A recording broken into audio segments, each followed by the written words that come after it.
feel, brother? Feeling good. You feel good? Feeling good. Ain't so much bone, brother.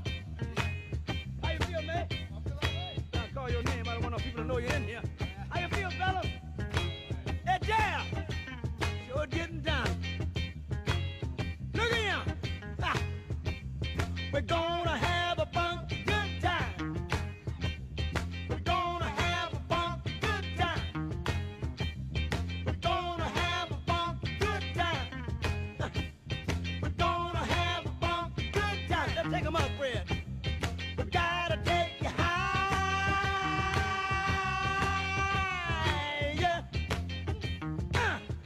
Ow! All right. You wanna do it again? You wanna do it again, huh? Yeah, let's do one more time. We gotta take you higher.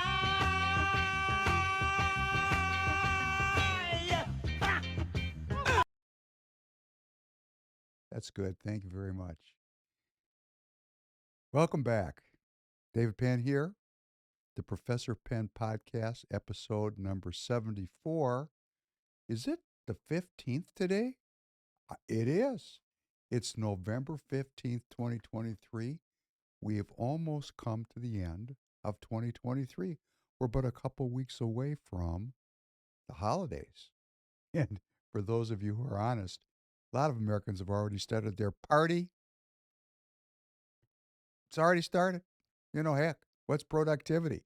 It's getting to be the end of the year. Let's start. Hey, have you started partying over there? And have the young cohort started partying for the end of the year yet? Not quite ready. Well, hey, us older guys, we're already out. Productivity is down low. Started out there with something very interesting.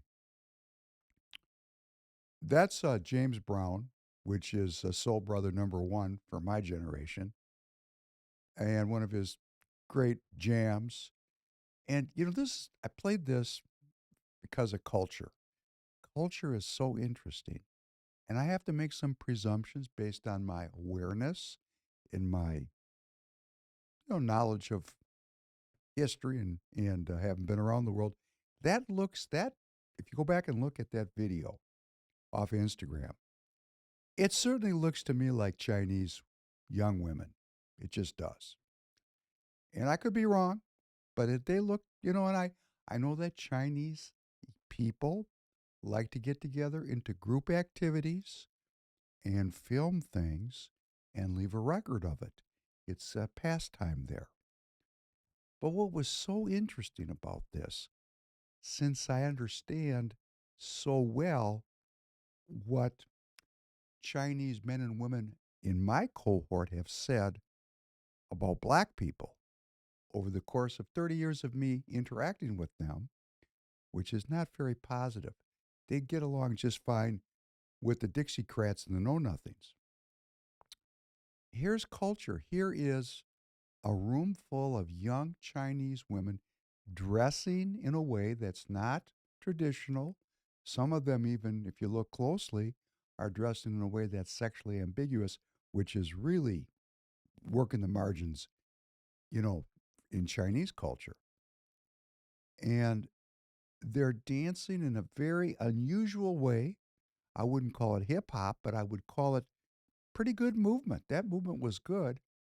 And they're dancing to this jam from the 1960s. I mean, the whole scene is, phantasmagorical. We have young Chinese women dressed not like young Chinese women, moving not like Chinese women, and doing it to a kind of music that is not really part and parcel of the everyday experience in China or in Chinese culture, even in this country. I'll bet I could put 100 Chinese people in a room and ask them how many people in that group know James Brown, and we could go 0 for 100. I'm just telling you, that's the way it is. Could be wrong. I'm generalizing. Please forgive me. But, we have to make some generalizations to make some sense of what we're seeing. And what we're seeing is the diffusion of culture. The diffusion of culture in a way that is not predictable or controllable by authority. That's what's so interesting about culture. Culture is a human organizing behavioral strategy that people agree upon because it prefers upon them survival benefits, like working out, being able to move your body, grooving, getting into the moment. These are all health producing activities. But I just think it's so interesting that the diffusion of culture on a worldwide basis has led to this kind of amalgamation, and this is for good and for ill. On the good side is, wow, look at all of these traditional barriers and boundaries breaking down and allowing for the appreciation of a great American art form and a great American artist, James Brown, by people that traditionally would have frowned upon it. I think this is beautiful. On the other hand, well, there's one world culture, and that is something that, I'm not really into that. I'm not into one world religion unless we all agree that there's a God. I'm not into one world religion. We agree there's no God, which that right now is the world religion. Got to be honest about it. We've been talking about culture. We talked about culture in episode 73, the destruction or the demolition of traditional Judeo Christian culture in the United States. It's being demolished. And in its place, new forms are emerging. And there's a great opportunity for us as the American citizens to participate in the restoration or the recreation or the creation of a new American culture which serves the well being of the American people, which is why I'm doing this. I want to welcome you back. Really enjoying the live chat. The live chat was quite lively. And I do want to ask my loyal listeners and followers, please spread out the content. Thank you for leaving comments, William, and all the rest of you that did so. I really appreciate that. We got an algorithm that's not kind to Free People Radio. So clicking the like button and leaving comments, and more than anything else, spreading this idea out, sharing it with people, bringing people into the community. We're doing really well as an overall. Free People Radio is growing very quickly. Professor Penn liked to catch up with some of the other superstars here at Free People Radio, and I need your help. And I want to thank you for whatever you can do because I'm on the political action side, the organizational side of the equation over here. Well, uh, Precinct Strategy, have to mention it. Just saw Dan Schultz this week. He looked great. We appreciate everything he's doing. We want to get his podcast up on Free People Radio, but we're so busy. Dan, I'm sorry, we're going to get there. We're just trying to catch up with, my eyes can't believe what my hands have created. Trying to catch up with what we're doing here. Never want to lose track of this. I'm just going to say I didn't pray this morning. I just want to say, as a self revelatory comment, I got a long way to go to grow into this role. I take it very seriously working with you. I'm going to give myself an F. That's how self critical that I am. Now, don't take this as I hate myself. I don't hate myself. I just know how far I would like to go because I view the solution to our country's problems of upstream of politics. As we were talking about last time, the politics is pretty confounded. And I really want to say it's my behavioral choices that I'm focused on. And I'm not happy with my progress since I saw you last. Maybe the next time I'll see you, I'll be really upbeat. But let me ask for forgiveness. Blessed are you, God and King of all worlds. Thank you for creating the light and the dark. Blessed are you, God and King of all worlds. Thank you for creating me in your image. Blessed are you, God and King of all worlds. Thank you for making me an American.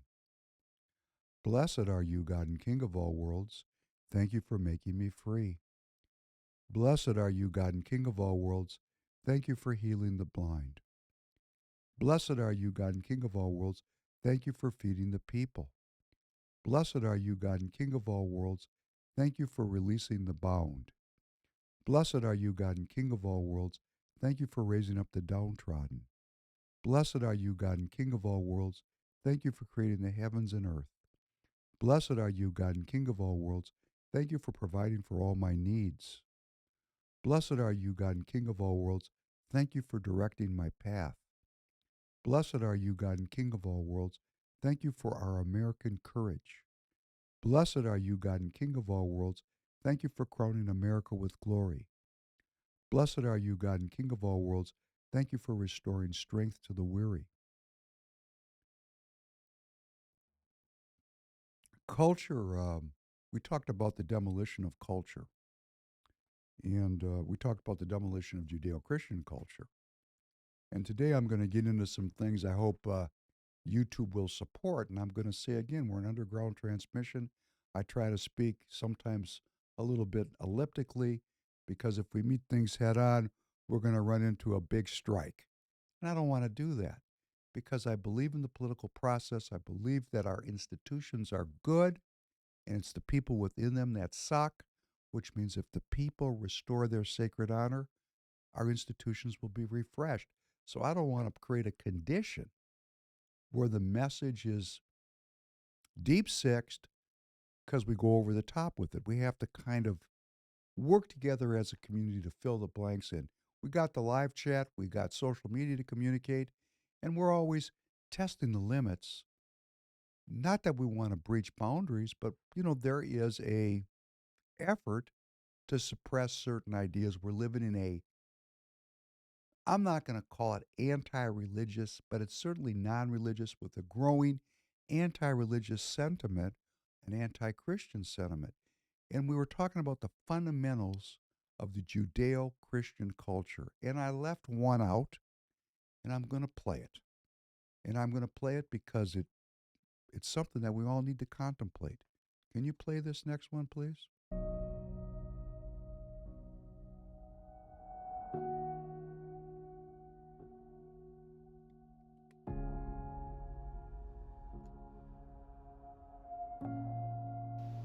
They first took off his clothes. Then they took long leather thongs with steel pellets or lead pellets on the end and beat him across the back until he could hardly stand up. Then they put a crown of thorns on his brow and his face was bleeding. And they laughed at him and they spit on him and they mocked him. And with one snap of his finger, 72,000 angels had already drawn their swords ready to come to his rescue and wipe this planet out of existence in the universe. And Jesus said, no, to this end was I born. He wasn't just another revolutionary. He wasn't just another hippie. He was not just another great man. He was God in the flesh. And oh, the ethics that he taught. Never a man spake like that man. When you get hit on one side, he says, turn the other cheek. He never said what to do after that. But he did say, forgive 70 times 7, count that up. Jesus taught that we're to forgive. He taught a revolution in the way we're to live. He taught us that it wasn't just our outward actions that God judges, but it's the inward thoughts and intents. And he dragged and lifted and hauled that cross. He didn't squirm, he didn't yell, he didn't scream. He just took it and said, Lord, forgive them. They don't know what they're doing. When he died on that cross, they nailed him, they put the nails in his hands. And you know what he said? Forgive them, they know not what they do. Forgive them. Could you forgive somebody that's putting nails in your hands and you know you didn't deserve it? Then look at the death he died. Did ever a man die like Jesus? The lightning flashed and the thunder roared and the earth began to shake. And even the soldiers confessed that this must be the Son of God. Anyone that can see Jesus on that cross and not be touched has a heart of stone.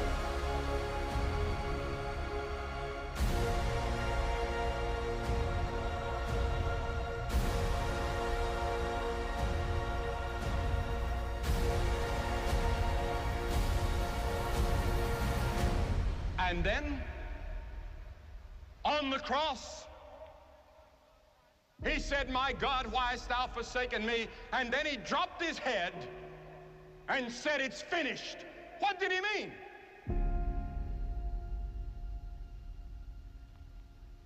He meant your plan of salvation was finished. God can now forgive you of all your sins because Jesus had finished God's plan for your salvation.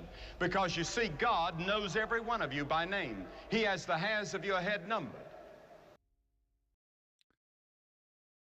Well, we'll see if that gets up. Should be interesting to find out tomorrow night if we get around that corner, right? You know, I cry when I see that, and my heart is not hard. So I'm just playing that to say the fundamentals of our culture, are under assault, and that's what's really. I didn't cover that last time, but that's what really the forces of science and scientism and godlessness are coming for, to invalidate this revolutionary idea to love God and to love your neighbor as yourself. Oh, those are some really, powerful ideas. They're the most powerful ideas in human history. And there's this tremendous 2,000-year effort to undermine them. And here we sit at the crossroads of time where those ideas have been undermined. They are going away. And what I want to do is commit to you, commit to myself, commit to Free People Radio, to Free People of America, that the work is done inside myself. What can I do? And I got to close those seals of evil to whatever extent that I can. I'm asking you to join me in that, because we really don't know what the impact of that's going to be. We know that every time we have an election, the American nationalist movement is up in the polls and loses on election day. So it's time to come up with some alternative strategies, and I'm working on that with you. Well, we'll see if that goes up. We're going to have some more stuff like that today. Could be a big blank when it comes to Thursday night at 7:30. We're all together, and there's a big blank. Well, we'll see how it goes. I'm going to hope for the best. Let's talk a little bit about In Your Face. In Your Face. Can you play this on the mass evacuations, please? The war between Israel and Hamas. Tonight, Gaza's hospitals are at the center of the fight. And amid the mounting civilian toll, American diplomats in the region are warning the Biden administration of the growing fury in the Arab world. Explosions shaking the refugee encampment in the parking lot of a hospital in Gaza. Palestinian officials blame Israel. Israel accuses Hamas of using civilians as human shields. Gaza's hospitals are increasingly unable to provide the most basic of care. The death toll now more than 11,000. A mass exodus of Palestinians now on the move, leaving northern Gaza, heading south, most on foot, most with no place to go. And Secretary of State Antony Blinken expressing concern, saying far too many Palestinians have been killed. Meantime, the urgent negotiations underway for the 239 hostages caught in the middle. ABC's Matt Gutman leads us off tonight from Israel. Tonight, the explosions rattling Gaza's main hospitals, buildings shuddering, and the cries from the wounded. By night, the sky lit up by flares and missiles. By day, Israeli troops in close combat, going building to building, room to room, closing their noose on northern Gaza. The hospital's main parking lots now housing tents filled with people. The hallways crammed with refugees, gurneys bearing the wounded lining the corridors. Today, an explosion at Gaza's main hospital, Al-Shifa. This girl screaming, "Why, God, why?" Israel saying the explosion was caused by a failed Palestinian rocket launch. Military spokesman Peter Lerner says Hamas has turned the hospitals into their base of operations. They have positioned all of their capabilities in, around, and beneath hospitals. But if there are thousands of patients who are wounded, some of them very severely, who cannot be moved. They can be moved. There are ambulance services that are up and running. It's a matter of deciding to move them. But one of Al-Shifa's top doctors telling me it can't be done. What would happen if you did have to evacuate all the people who still remain? If you say evacuate the patients, it means you want me to kill at least 100 patients at 1 second. Tonight, with the Hamas-run health ministry saying the death toll is over 11,000, the strongest criticism yet by the U.S. of Israel's handling of the war against Hamas. Far too many Palestinians have been killed. Far too many have suffered. But Secretary of State Blinken acknowledging Israel has opened humanitarian corridors. Thousands today fleeing south on this highway, an evacuation route designed by the Israeli military. Over 150,000 fleeing in just the past 2 days. The elderly often pulled along on carts, many carrying white flags. And tonight, the New York Times reporting progress is being made on a deal that could see the release of scores of the 239 hostages still held in Gaza. That would include most of the women and children, including Shiri Bibas. That video showing her terror as she was kidnapped from her kibbutz, along with her 2 children, Kfir, only 10 months old. What milestones should Kfir, who's now 10 months, be meeting? Maybe walking a few steps, recognizing faces, smiling faces. I can't. What is it like thinking that the faces he's now learning to recognize are most likely those of his captors? It's heartbreaking.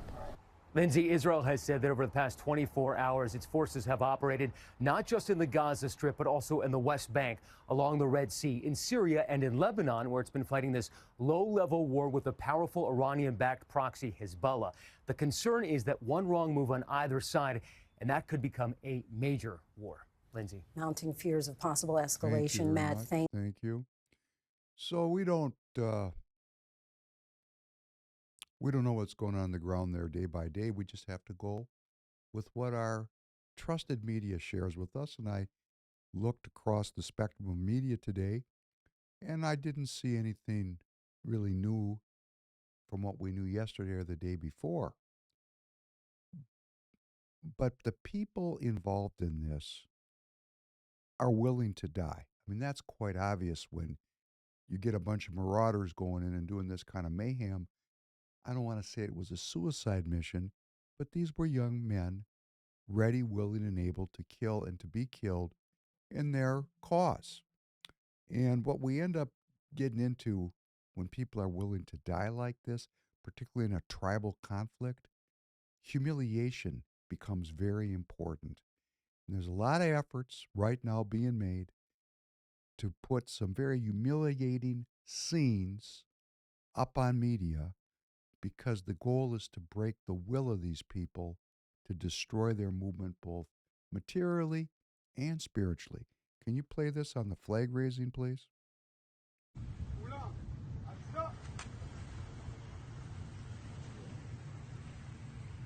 This is the flag going up in Gaza, the Israeli flag with Israeli soldiers standing at the ready in the salute.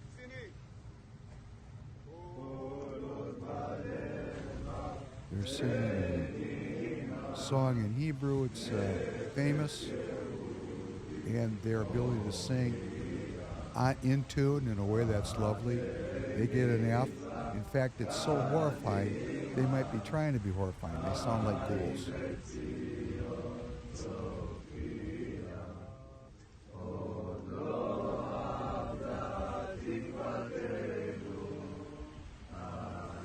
Okay, we got the idea of this one.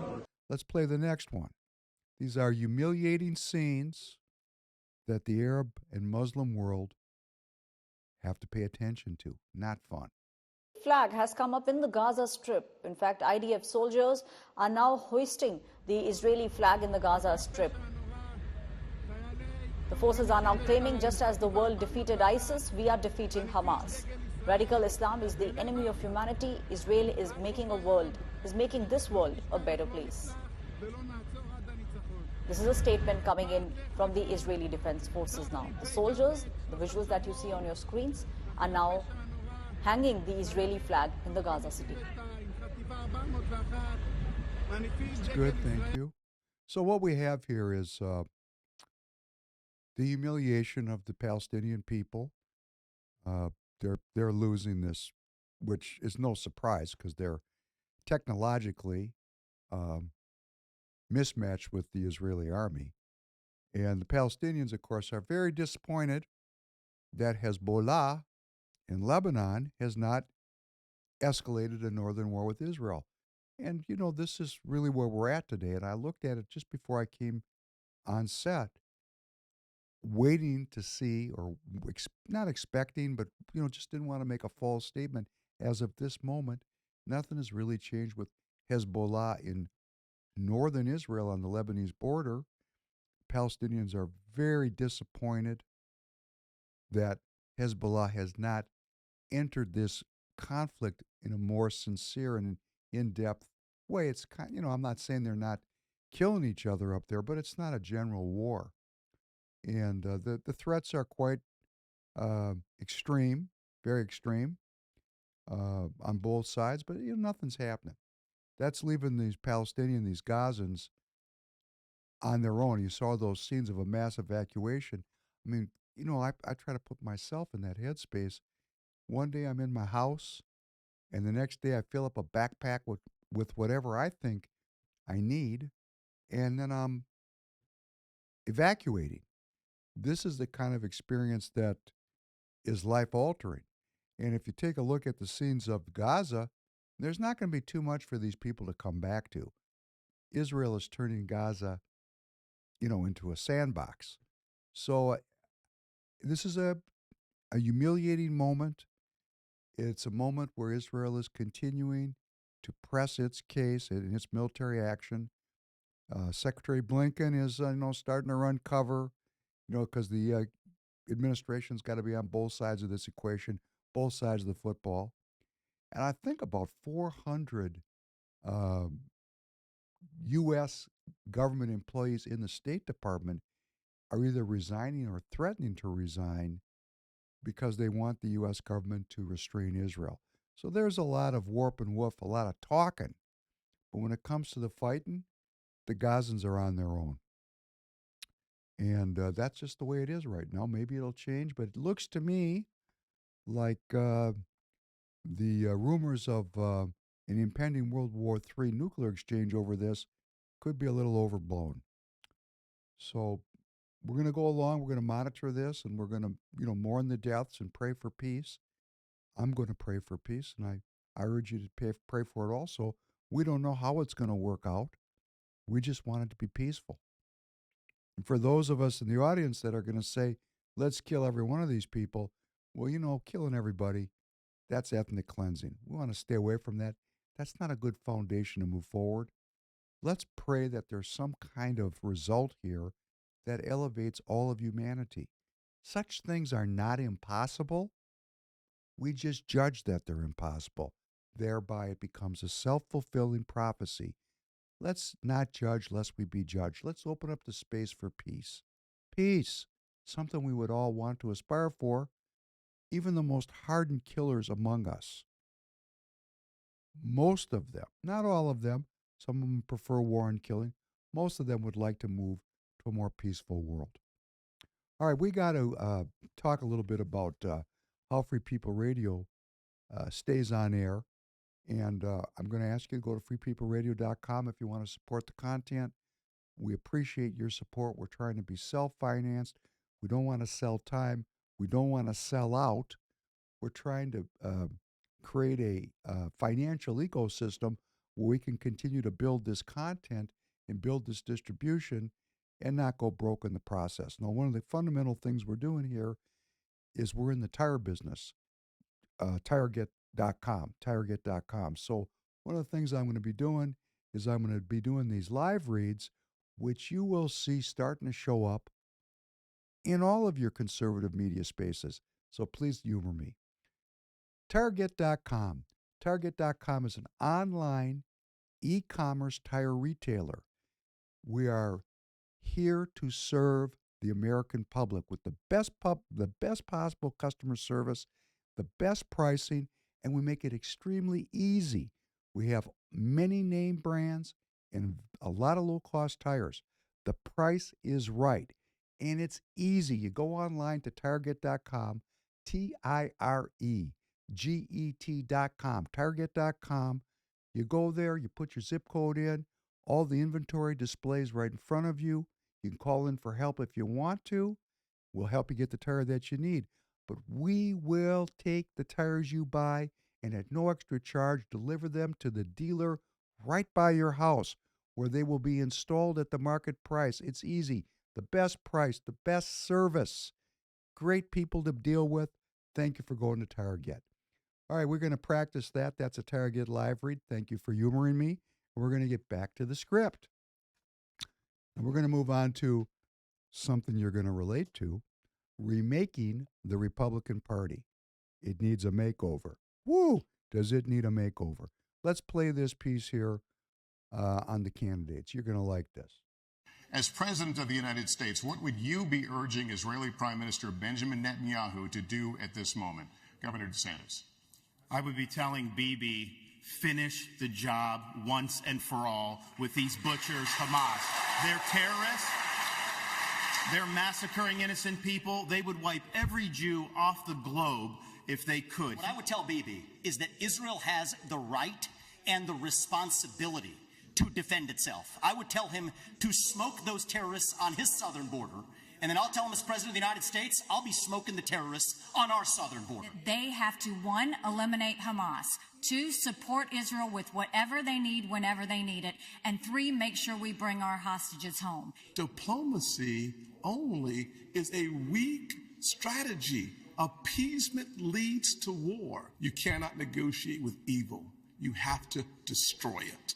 America is here, no matter what it is you need at any time, to preserve the state of Israel. How far would you go militarily to hold Iran accountable? I am not going to put our troops in harm's way unless you're willing to defend them with everything you have. We are not just going to sit there and let our service members be sitting ducks, and that's true whether it's Iran or whether it's any country on the world. There would be no Hamas without Iran. There would be no Hezbollah without Iran. There would not be the Houthis without Iran. And there wouldn't be the Iranian militias in Syria and Iraq that are trying to hit our military men and women if it hadn't been for Iran. And you don't respond to an enemy and a terrorist with fear. You respond with strength. Are you persuaded by President Zelensky's urgent new plea? Where do you stand on more funding? I'm absolutely unpersuaded. Ukraine is not a paragon of democracy. This is a country that has banned 11 opposition parties. It has celebrated a Nazi in its ranks, the comedian in cargo pants, a man called Zelensky, doing it in their own ranks. That is not democratic. Putin and President Xi are salivating at the thought that someone like that could become president. They would love to see The fact of the matter is she doesn't answer So this the is what I will tell you. We're driving Russia First of all, into China's let's remember, hands. now is the time to get partnerships. This unholy alliance between Russia, Ukraine, and China is real. Those of us who forget history are doomed to repeat it. And I'd like to respond. And the absolute giving in to dictators, which is being suggested on this stage, just shows the immaturity of the approach. We need to bring this war to an end. We need the Europeans to step up and do their fair share. And we need to get serious about the top threat that this country faces, which is the Chinese Communist Party. We should be arming Taiwan. Make sure they have the equipment they need. There's nothing China fears more than knowing that America will have Taiwan's back. Here's why we can't get tough with China. It's because we depend on them for our modern way of life, and we have to declare economic independence from our enemy. My message to Xi Jinping is this. You are done buying land in this country. You will not donate to universities in this country. U.S. businesses won't expand into the Chinese market until you play by the same set of rules. Ramaswamy, you're kicked out of the WTO, and you actually have to have accountability for the COVID-19 pandemic financially, which unleashed hell on the world. We have to hold them accountable. The long-term threat is China. Immediate threat is our southern border. The nuclear submarines in this United States Navy is the greatest deterrent to Chinese aggression, and that is the first place I would go to increase American naval power. We have to have the ability to back up a strategy of denial of President Xi's ambitions. Thanks for watching. Stay updated. Yeah, thanks for watching. Isn't that a thrill? I'm going to comment on a couple of issues that came up there, but overall,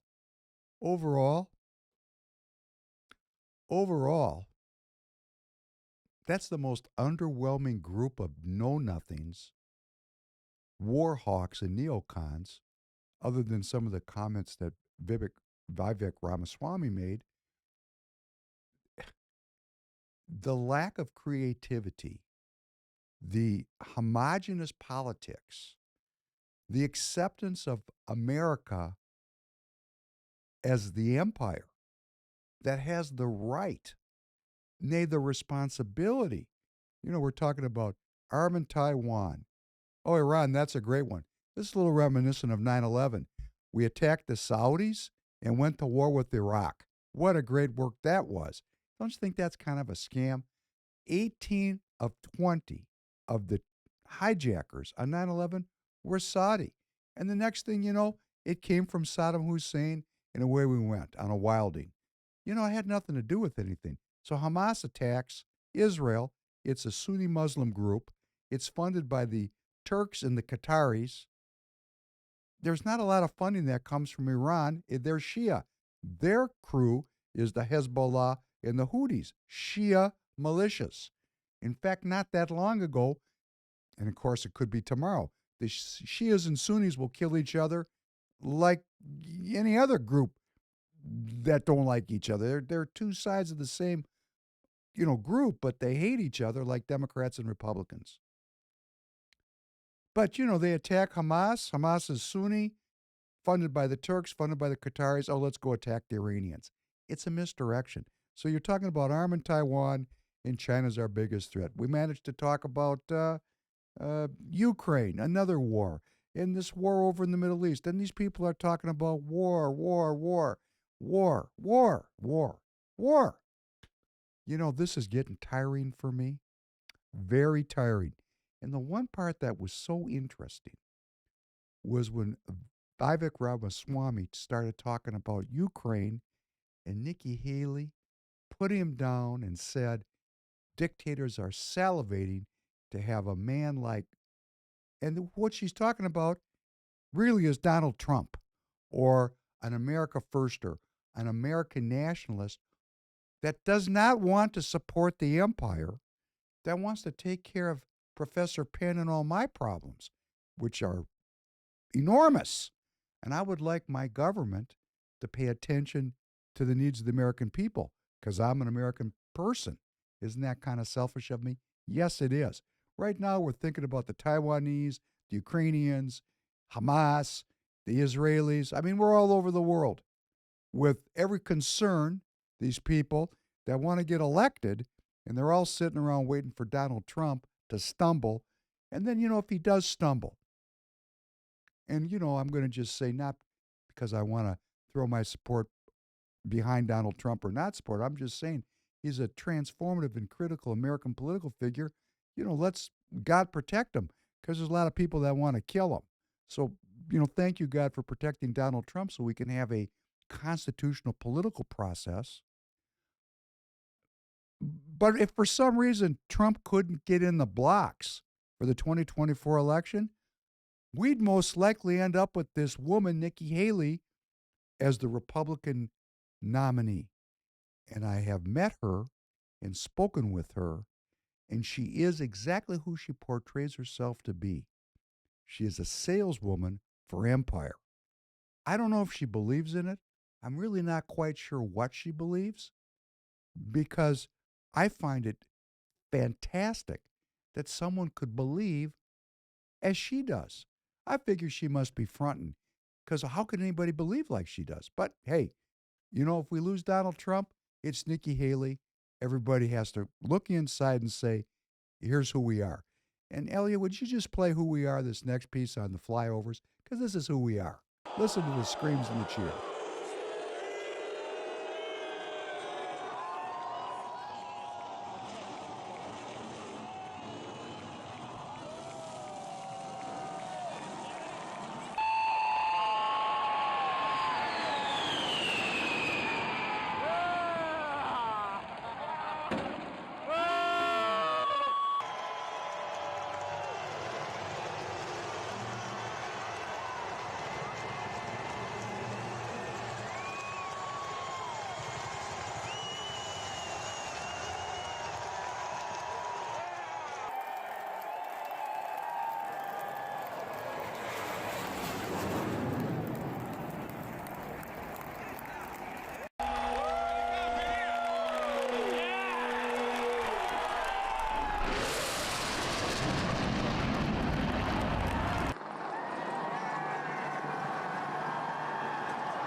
That's good. Thank you. You know that flying wing at the end there, that stealth bomber, that design was first developed by the Nazis. Just sharing with you, those Nazi scientists came over here, and hey, the rest is history.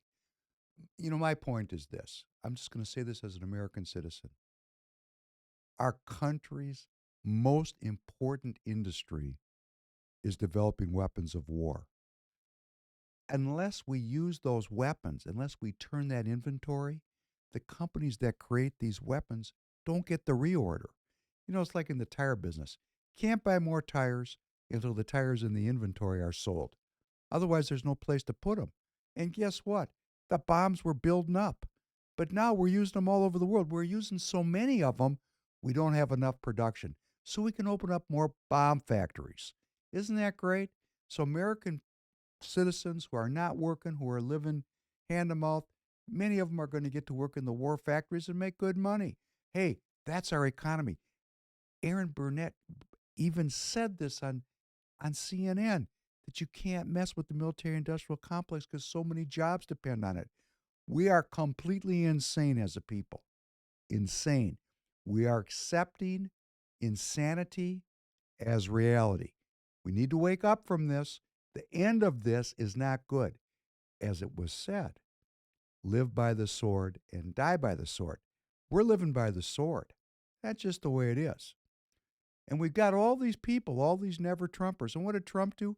No wars for 4 years in the Abraham Accords. No wars.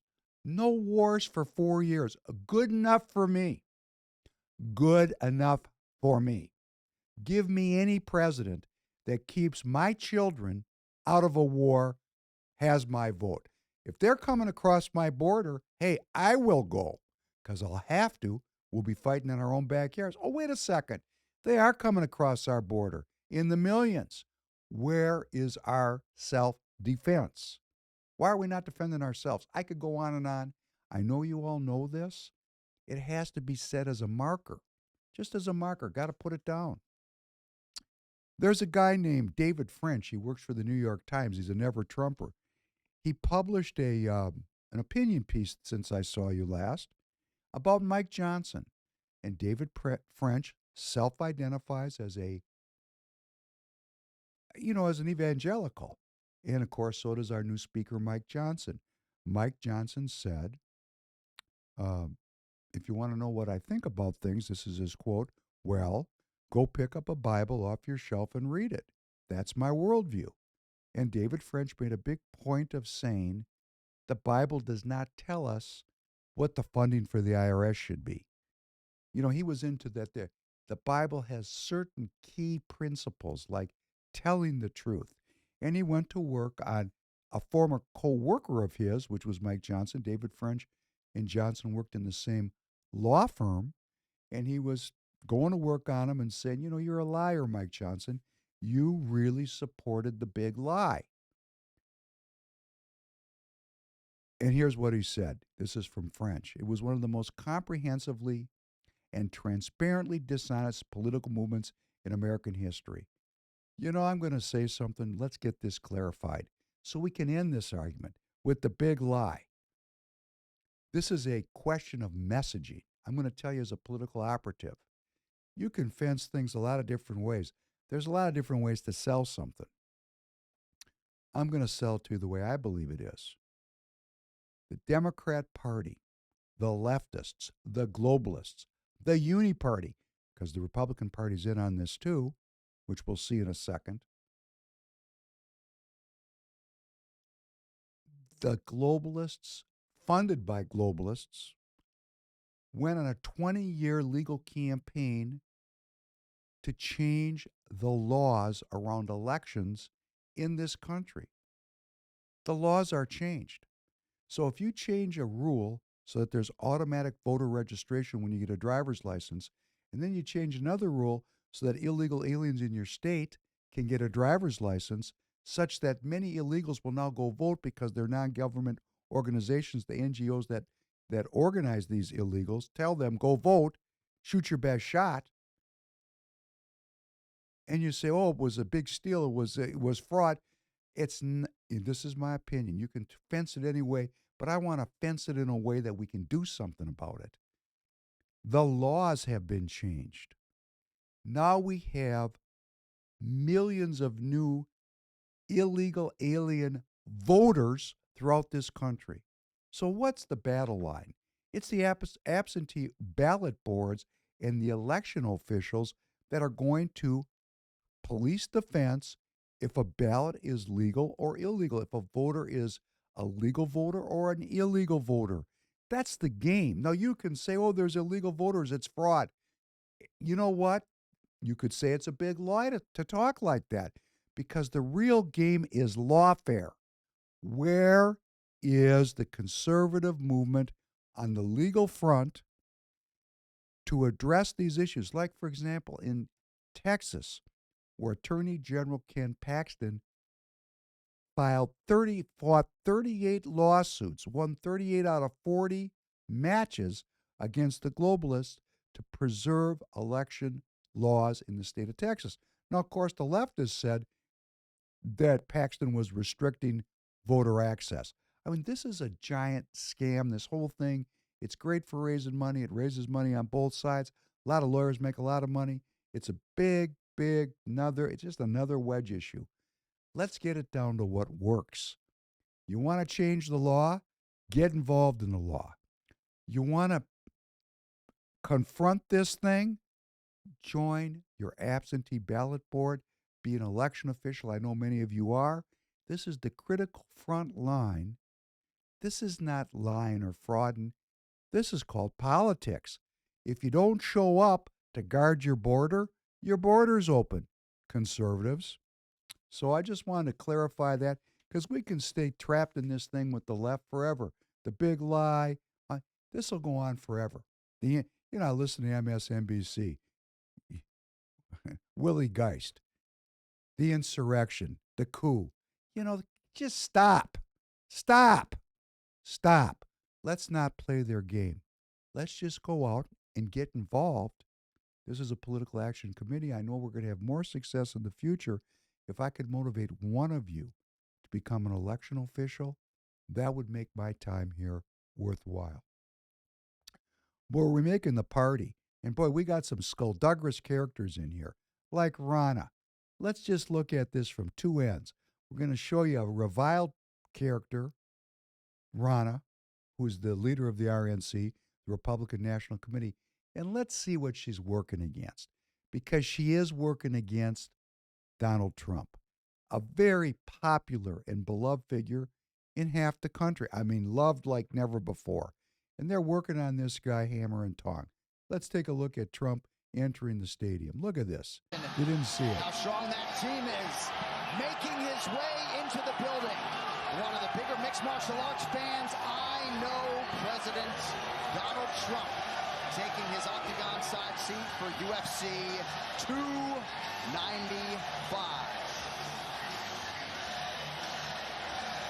We got two title fights coming up at UFC 295 here in a matter of moments, live from Madison Square Garden. And President Trump will be here to witness all of it. Four of the very best fighters in the world set to take their cracks at light heavyweight. So that's the very popular among certain circles, the very popular President Donald Trump. Huge support from the people, huge support from the Republican base, way out in front. And I will tell you, as a party officer, the establishment, the Republican Party establishment led by Rana, we're going to take a look at now, they are working behind the scenes with everything they got to submarine Donald Trump. They are so full of bleep. I'm not supposed to say it like that. I don't want to swear. They suck so bad. They got their thumb on the scale so hard. They're doing everything they can to get Donald Trump out of the Republican Party. Not because it's Donald Trump. I mean, that's a scam, too. He's an authoritarian. Now they're calling him a Nazi, a fascist. I mean, it's just everything. They don't like him because there's no wars under Donald Trump. They don't like him because the people that really pay the money, the militarists behind the whole program, they're not going to sell any inventory when Donald Trump is president, because Donald Trump's a businessman that prefers peace to war. And that makes him an enemy of the entire establishment. starting with this human being.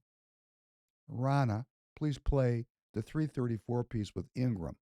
If you want to come on stage tonight, you want to look the GOP voters in the eye and tell them you resign, I will yield my time to you. All right, joining me now, Ronna McDaniel, chairwoman of the Republican National Committee. Ronna, Can we thanks so stop much. just for a second? Just stop it. I just want you to know, I know almost all of you have heard this, but on the chance some of you have not heard it, let's just even dial it back a little bit deeper than that. Mitt Romney, rhino extraordinaire, globalist extraordinaire, a man who has no care or relationship with the American people, a patrician, a senator from Utah, former presidential candidate, the only Republican that voted to impeach Donald Trump in the Senate, a man who is opposed to the American national movement, a globalist, the savior of the Olympics. I mean, I could go on and on.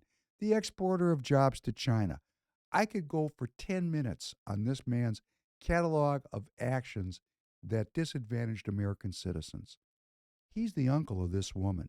This woman is the chairman of the Republican National Committee. Her uncle, her family. These people are the bedrock of globalism. Please continue. For being with us.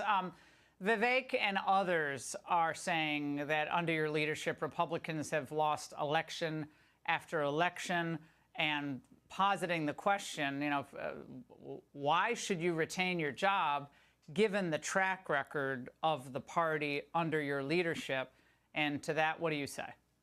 Well, first, I'm going to continue to focus on Joe Biden and Democrats. And I think there was a moment missed during that debate by Vivek to talk about the fact that we still have 13 American hostages in Israel, the fact that for the first time ever in the history of either party, we had a Jewish co-sponsor for a debate, and we are in very perilous times in our country.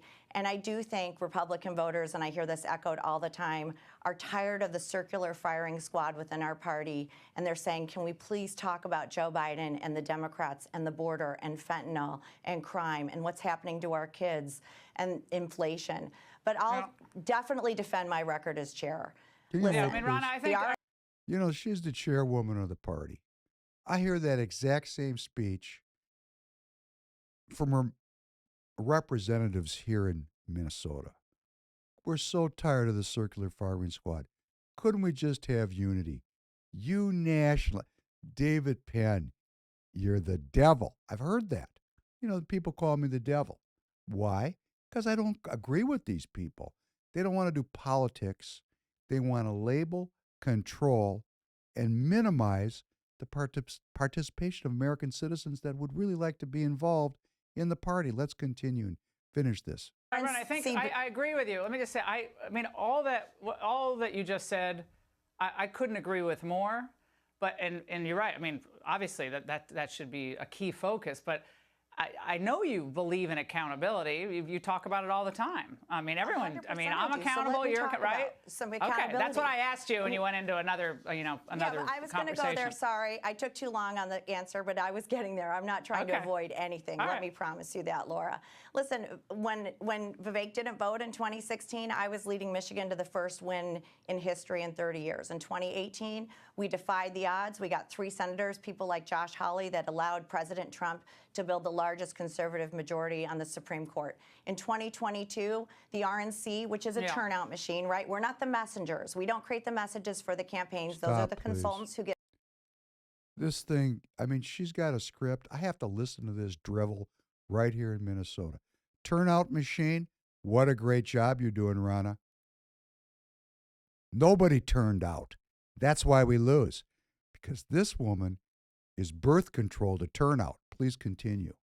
Get very well paid. Well, one of the things, though, Ronna, that happened was, I think in Virginia, people were wondering where the money was, whether they were going to get some help from the RNC.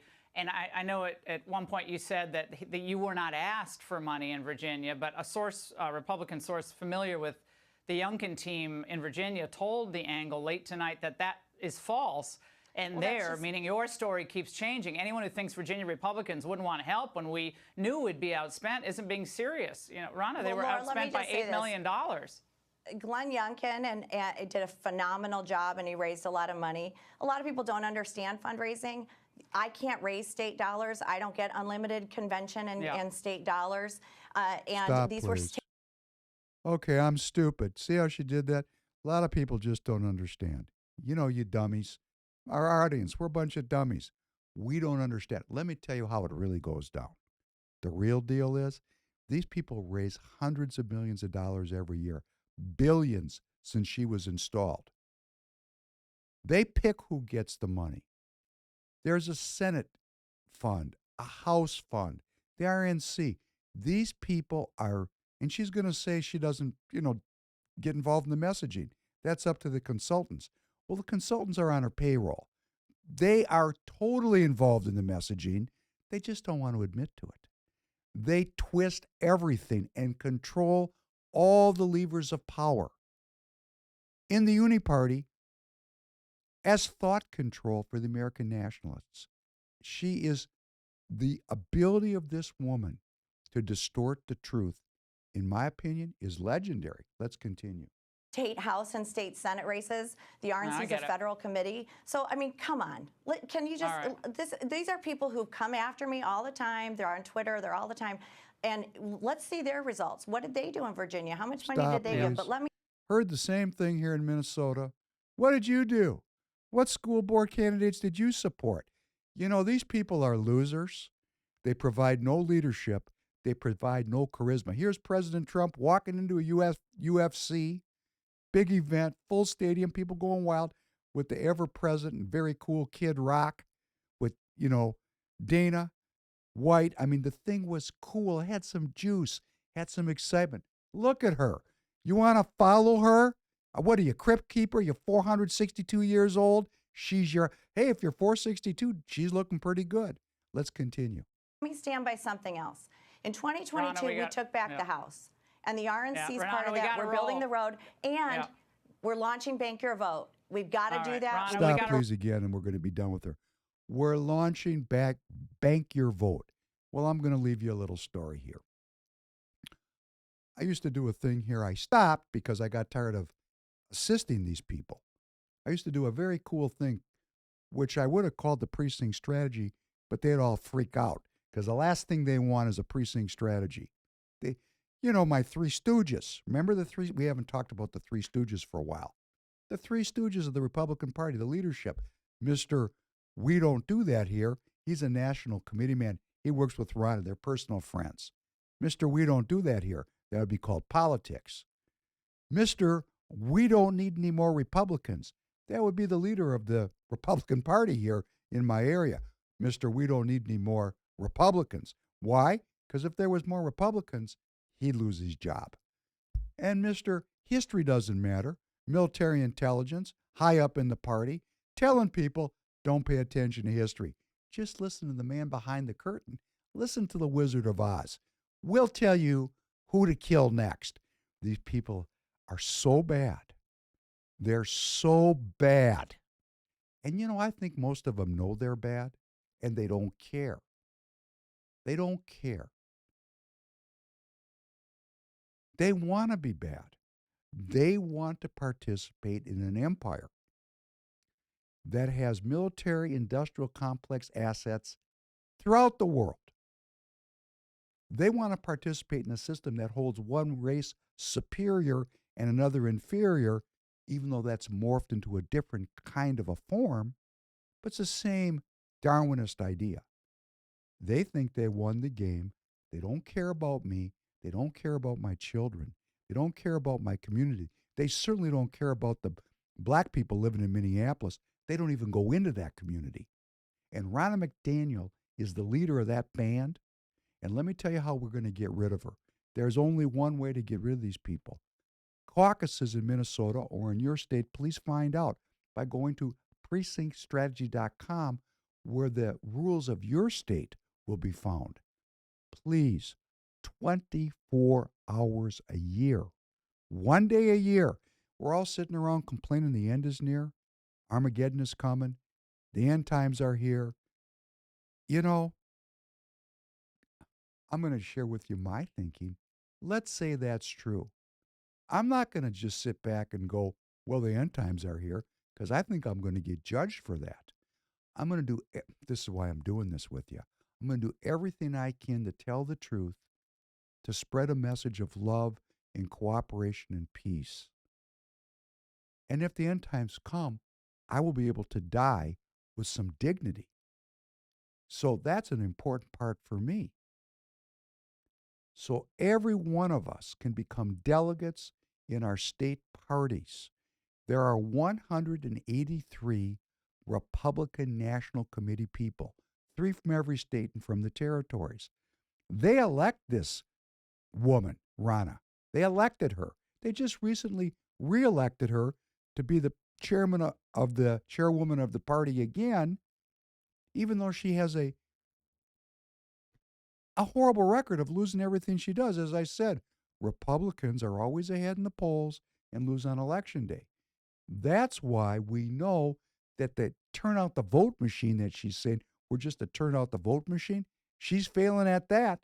She's not turning out the vote. Why? Because the message that they're allegedly not involved in, which of course they're in charge of, sucks. It doesn't motivate young people. It doesn't address the issues of the day. They run neocon war hawks that have nothing to do with the American people, and they're showcasing these people in debates that President Trump, who's up by 50 points, doesn't even show up to. They're advertising corruption, in my opinion, other than Vivek. So there's 183 National Committee people. They are elected in your state. If we're going to change this country, we're going to change this party. We're going to remake it by getting rid of people like Rana and the 3 National Committee people we got here in Minnesota. You know, Alex Plekish, Barb Sutter, and David Hand. Those are our 3 elected National Committee people.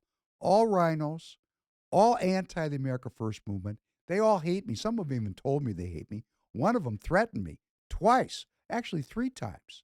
So I'm going to just say, when we have people that will not listen to the American public that's coming in asking for change, when their entire strategy is to suppress this change, who are these people? Who are these people? I don't even want to ask who they are. I know who they are. We just need new delegates to vote them out. So on February 27th here in Minnesota, go to your caucus and get elected as a delegate in your neighborhood. Then go to your Senate District Convention and get elected as a Senate District Delegate. Then you will be able to vote for who your party endorses as a candidate, so you can vet these war hawks out, these let's saddle the American people with $100 trillion of debt and then take all their net worth away. Those people, get rid of them and vote in good candidates, endorse good candidates, and then get rid of these National Committee people that continue to portray themselves as competent when they don't know what they're doing. They have no idea what they're doing. They're living in a dream world. They are the controlled opposition to globalism. They're part of the globalist project, and they're okay with that, as long as that 4 or 5 trillion for the medical industrial complex and the military industrial complex continues to be allocated. They're on the payroll. They're doing just fine.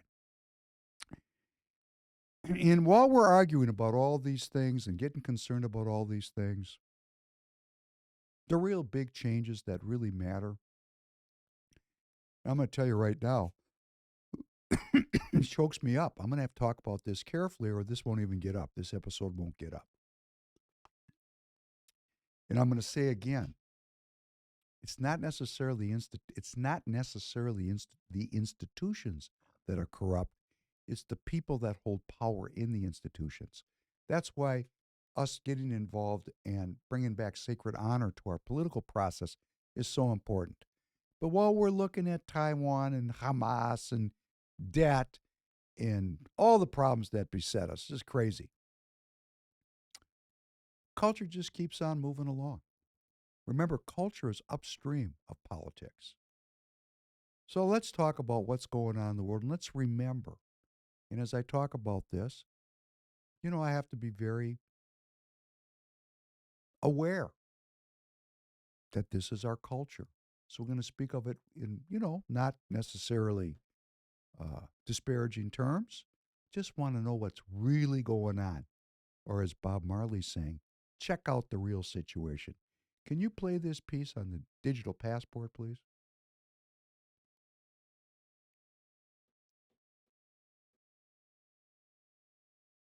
The collaboration between the World Health Organization and the European Union was announced during a joint press conference in Geneva on June 5.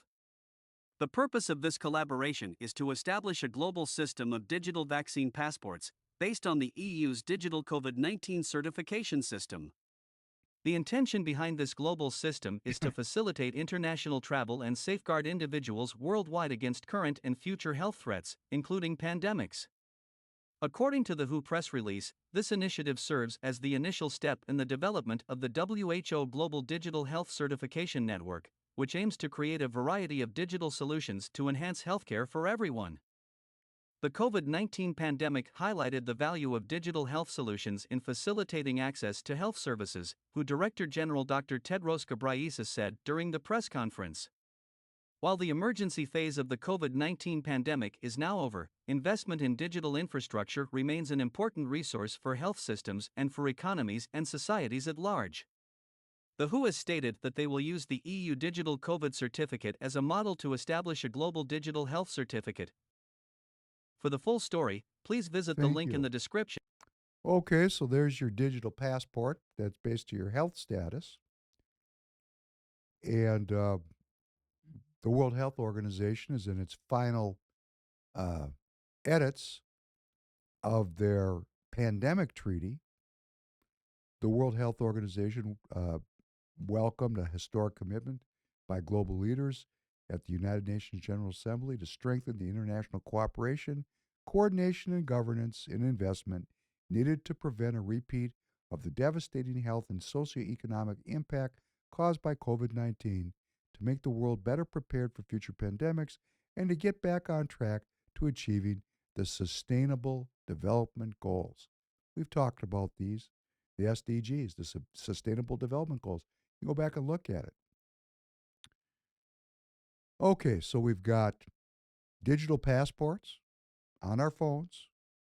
We have a pandemic treaty that will be passed into law in May of 2024. The United States is already a signatory, a member of the World Health Organization, so that will require no ratification in our Congress. It'll be a treaty that will govern our government's activities during the next pandemic, because they're going to protect me and they're going to protect you, and that's so reassuring. And then, of course, we're going to have the pandemic treaty and the digital passports, and as this debt gets higher and higher and the dollar fails, we're going to get the central bank digital currencies. We're living in a transition to a digitized world of identification for my well-being, for my health and safety, for your health and safety. So, oh, by the way, just because, these people have a sense of humor, the negotiations for the pandemic treaty were led by Ambassadors Gilad Erdan of Israel and Omar Hillel of Morocco, two former enemies, Morocco and Israel, that came together under the Abrahamic Accords and formed a cooperation, a peace agreement. So the WHO put Morocco and Israel together to lead the negotiations to come up with this pandemic treaty. I think that's so equitable, so socially sustainable. Fantastic. Dr. Tedros said governments and multilateral partners have already commenced building the foundations for a safer world with the establishment of the Pandemic Fund and the WHO Hub for Pandemic and Epidemic Intelligence, the WHO BioHub, to voluntarily share novel, that means new, biological materials, and the mRNA Vaccine Technology Transfer Hub. Oh, it's fantastic. Fantastic. Part of this treaty, And I think this is very important. I'm sure you're going to like this. And I know you know why I'm talking like this. Because it's not the institutions, it's the people. If the people have sacred honor and the people are really concerned about the well being of the world's citizens, this is great. If the people that are running it have sacred honor, that's great. Because, of course, they're going to take measures to counter and address the negative impacts of health related misinformation, disinformation, hate speech, and stigmatization, especially on social media platforms, on people's physical and mental health, including countering vaccine hesitancy in the context of pandemic prevention, preparedness and response, and to foster trust in public health systems and authorities, including an increasing public health education, literacy, and awareness, while recognizing that the effective engagement of stakeholders requires access to timely, accurate, and evidence-based information and awareness, rising through the use of digital health tools. You know, that's one sentence. That's the longest sentence I've ever read.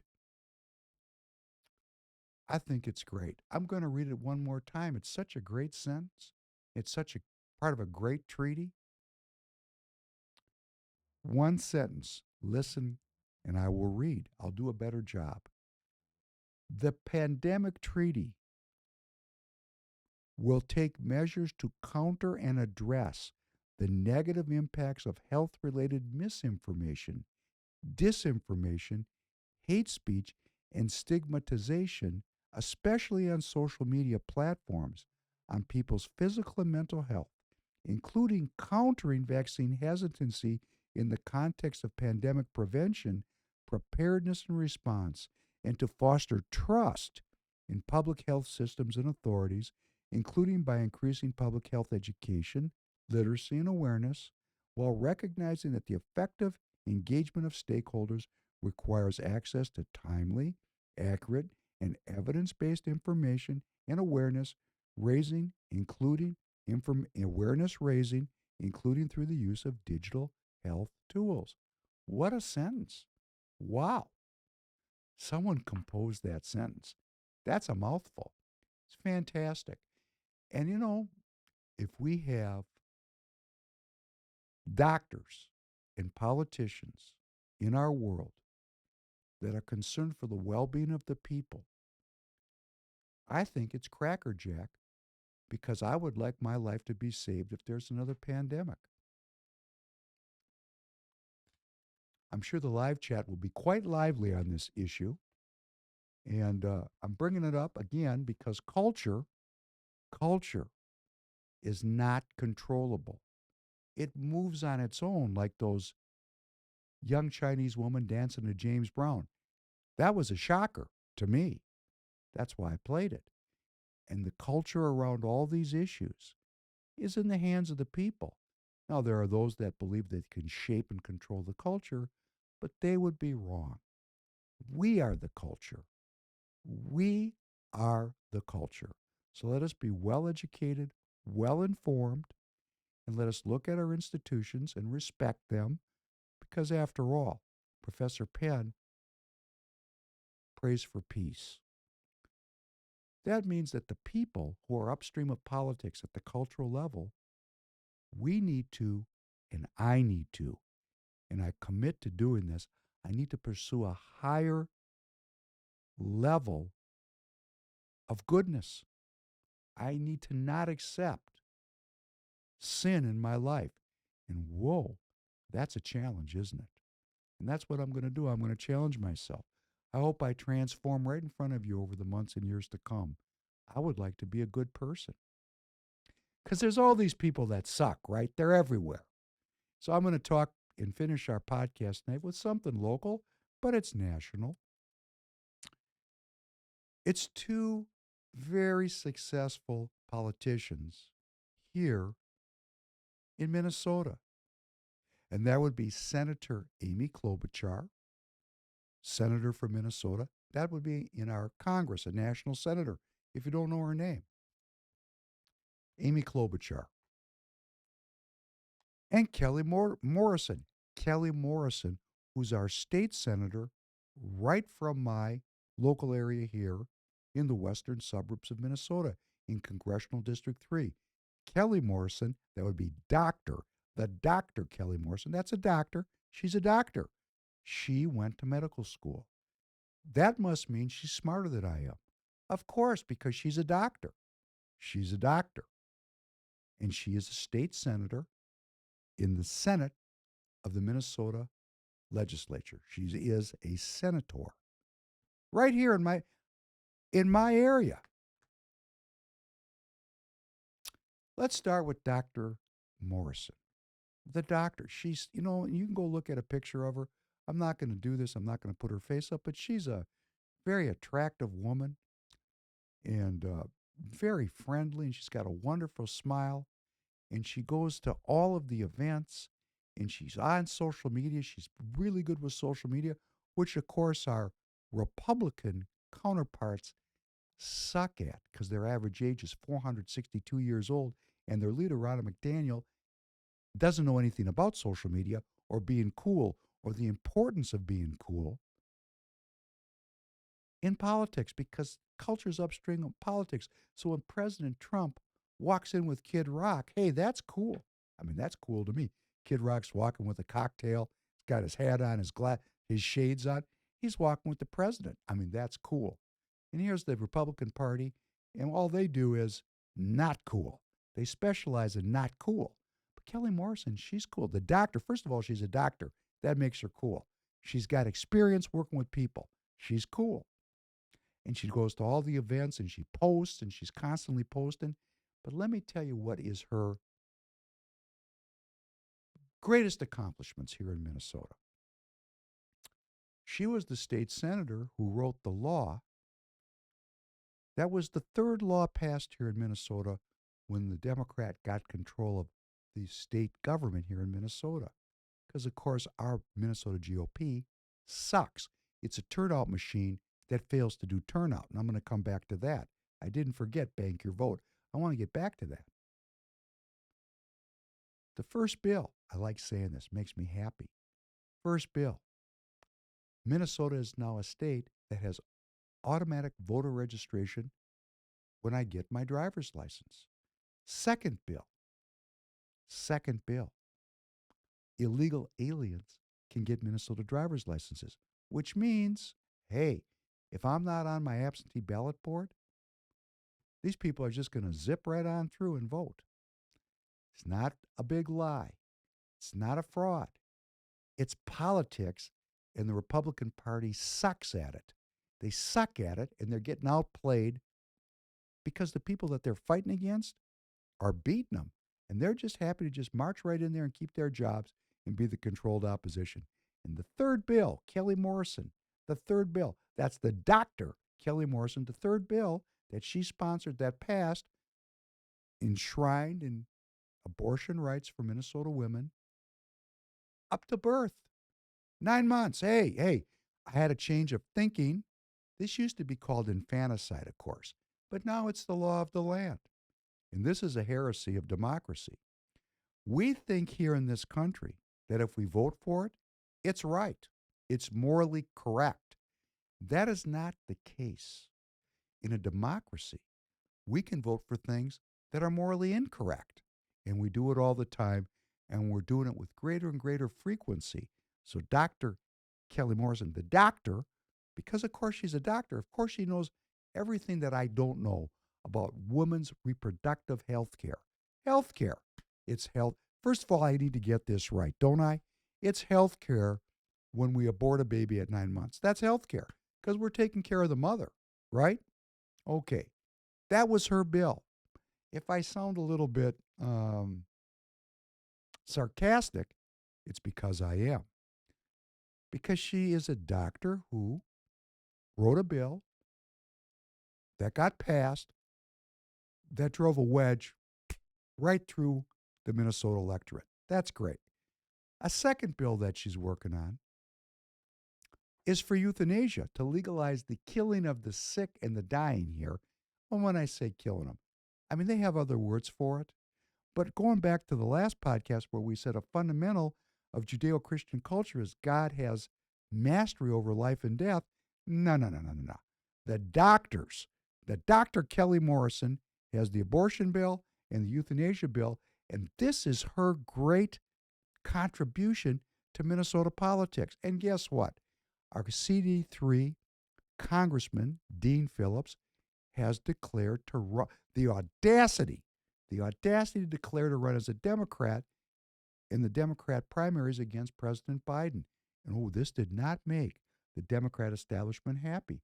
So Kelly Morrison, the abortion bill and the euthanasia bill doctor, she has declared her candidacy to take Dean Phillips's seat and matriculate to our national Congress, where she can continue to work for a woman's reproductive health care rights and the rights of the dying to request their deaths. Okay, that's great. That's great. And then we have Senator Amy Klobuchar. Just read you a couple of her recent tweets. Amy, I'm going to read them exactly. I'm going to read what she wrote. I spoke on the Senate floor asking my colleagues to support Ukraine. Ukraine has persevered against all odds. We must continue to stand with them and our allies in their fight against Vladimir Putin's barbaric invasion. Here's another one. As I said today on the Senate floor, when the U.S. stands with Ukraine, we also stand with democracies across the world. Germany is doing its part to stand up to Putin's invasion. We need to continue to do ours. I mean, she even goes back in time because history does matter. Here's another tweet from this week. During the Vietnam War, the Hmong people put their lives on the line to help our troops, and thousands moved to Minnesota after the war. Well, they didn't move to Minnesota. They were put here by the Democrat administration to be sure that Minnesota became like California. Okay, that's great. That's politics. I mean, no harm, no foul. That's how the game is played. My colleagues and I introduced a bipartisan bill to award the Congressional Gold Medal to Hmong veterans in recognition of their courageous service. All right, this is my point, and then I'm going to finish with Bank the Vote. This is my point. Senator Klobuchar, if you look at her picture, and please go look at her online, she looks like a really nice middle-aged woman. Like the mother of a friend of mine, let's just say. Or if someone, I can go over to her house, we can have a hot dish, a glass of wine, talk about the Vikings, and she's always tweeting about the Vikings. She portrays herself as a very non-threatening, very kind, very appropriate person, very gentle. Very gentle. She's a woman after all. But her two most important issues are supporting the military wherever it wants and needs money, and a woman's access to abortion. Those are her two issues. They're death issues. This is a woman whose career revolves around the promotion of death. And then we got the doctor. Remember, doctors, above all else, do no harm. Above all else, do no harm. Doctors, take that oath. Above all else, do no harm. Here's Dr. Kelly Morrison. She's also sweet looking and kind and sounds nice, and she's super friendly. These two women are so friendly, so kind, so warm and welcoming. And Dr. Morrison, her two great contributions to Minnesota politics are access to abortion at 9 months, formerly known as infanticide. Please, I'm being kind about this, YouTube. I'm not trying to get down on it. These are the laws of my land. I'm just bringing out the point that these two women both are in full agreement about a woman's right to choose, and I understand that. We got an issue here, but it's about the death of living organisms, right? I mean, we have to agree that when we have an abortion at 9 months at least, a living organism that feels is killed. Let's not even get into the intricacies of before 15 weeks, what that means. But there's a death going on here. Death of the people that are ill, euthanasia. And I'm not saying this is right, wrong, or indifferent. I'm saying it's an implosion of the pre-existing timber in Western culture that says God is the master of life and death, not humans. So these two ladies agree that we got to get an explosive on that timber because we don't want an unseen, unknown man in the sky, like George Carlin called it, something that really doesn't exist. Because if you believed it existed, you wouldn't have the balls to do this. You can't believe that because there'd be judgment, right? So throw all that out. It's wrong. These people are promoting a scientific worldview where human beings could intervene into matters of life and death. Okay. And then Klobuchar, she's like the number one rah-rah cheerleader for getting money for the military. And these are women. And traditionally, you know, because I go back before the liberation of women, I go back to the time where women worked in the home as homemakers. They were the transmitters of safety and peace and love and gentleness and provided, you know, the glue that kept families together and moderated the aggressive and sometimes very inappropriate behavior of the men in their lives. Because, you know, we could fly off the handle and kill people. So we needed to be kind of, you know, that toxic masculinity, rein that in. We're dangerous. As a matter of fact, I know for a fact I can be dangerous. I've lost my temper. And even when I haven't lost my temper, I've been in situations where things have happened that have been unkind. So, you know, when my mother or my sister or, you know, my daughters, you know, got down on me for my aggressive behavior, I mean, this was an interested and appreciated critique. I'm just trying to bring out that bringing forward death in a smiley face and a dress is a great disguise. Look around us. It's everywhere. Bank your vote. I'm going to go out with bank your vote in a story. When I was doing these classes for the Republican Party, when I was still trying to support them before they let me know they hated me. And how did they let me know? They looked right in my face and told me they hated me. Why did they hate me? Oh, because I talk about things like borders, balanced budgets, protecting the safety of my children and your children, good education for the kids, well-being training for the kids, you know, things that they don't want to hear about. They just want to hear about empire. When I was still doing these classes, there was a class that was set up and the concept of elections were discussed. And I asked the presenter, who was an expert in the field, do I, as a Republican Party officer, go out and do this bank the vote thing, which means going out and ballot harvesting and getting votes early? And he looked at me and he said, this was an expert that the party asked to come in and talk to us, activists. He said, do you know who's on your absentee ballot board?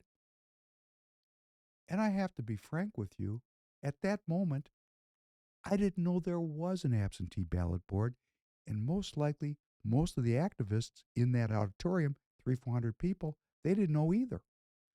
And he said, if you don't know who's on your absentee ballot board, don't collect votes early because you're collecting votes for the Democrat, because they're on the boards and they'll take those absentee ballots and they'll get rid of the Republican ballots and they'll aggrandize the Democrat ballots.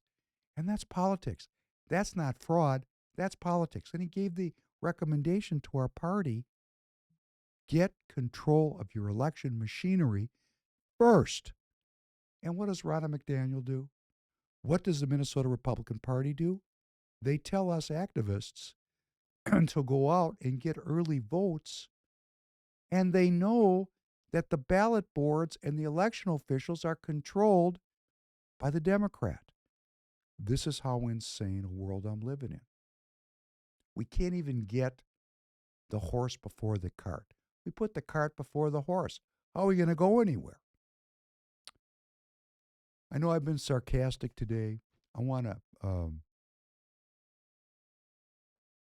you to understand that part of the way I'm presenting some of these ideas are in the hopes that I can get this episode up and the ideas will be accepted by my controllers because it's not my platform.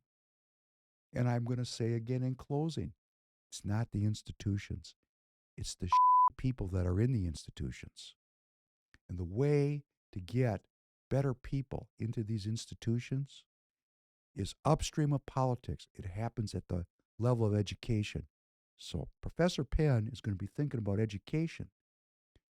How are we going to educate our children in a way that preserves and promotes the values that have worked on this planet for thousands and thousands of years, or at least worked better than other ideologies? And we're about to get a real masterclass here in the United States of America of what happens when you tear down a building, when you demolish a beautiful building, and you put up a shanty in its place. And that's what we're in the process of doing. We're tearing something down that's universal and noble and is self-correcting because it's divine. We're tearing that down, and in its place, we're putting up a man-made edifice that's an artifice.